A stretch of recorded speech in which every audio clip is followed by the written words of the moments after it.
Serge Le Gagnoa pour le groupe CGT-FO.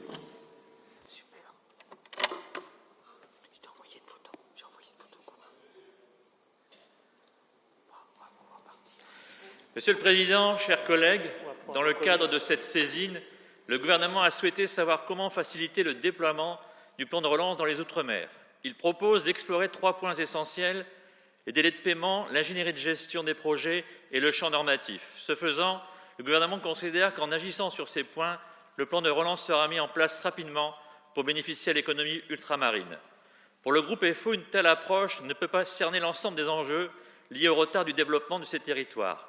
Il ne suffit pas de réduire les délais de paiement, d'améliorer la gestion des projets et d'ouvrir le champ normatif pour que nos concitoyens des Outre-mer voient une amélioration de leurs conditions de vie. Nous remercions donc les rapporteurs de ce projet d'avis d'avoir fait le choix d'aller au-delà de ce qui est demandé par le Gouvernement pour construire une vision de long terme. Pour nous, le plus important est donc d'arriver à inscrire les problématiques des Outre-mer dans des enjeux de développement de ces territoires et leur accompagnement pour atteindre le plus rapidement possible le niveau de développement de la métropole. Il faut donc agir rapidement et fortement.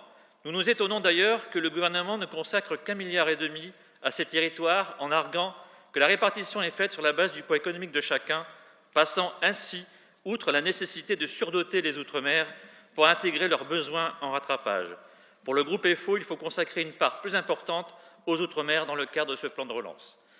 Si on prend le problème de l'eau, 50 millions d'euros lui seront consacrés et cette somme est loin de correspondre aux besoins de ces territoires.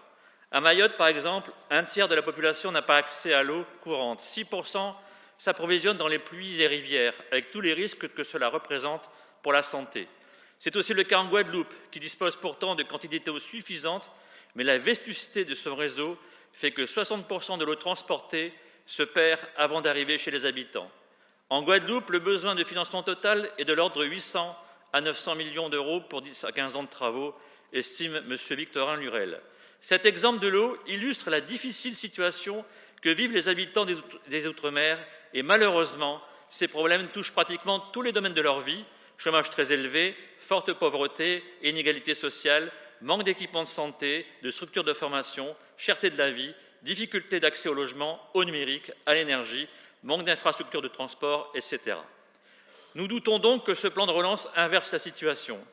Enfin, concernant le champ normatif, nous défendons la nécessité d'avoir une norme commune.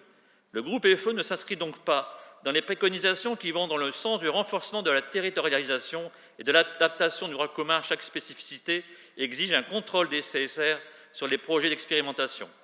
Malgré certaines réserves, le groupe FO votera pour ce projet d'avis qui défend la mise en place d'une réelle politique de développement des Outre-mer dans le cadre d'une approche globale afin que les populations de ces territoires accèdent à l'égalité réelle que leur doit la République. Merci.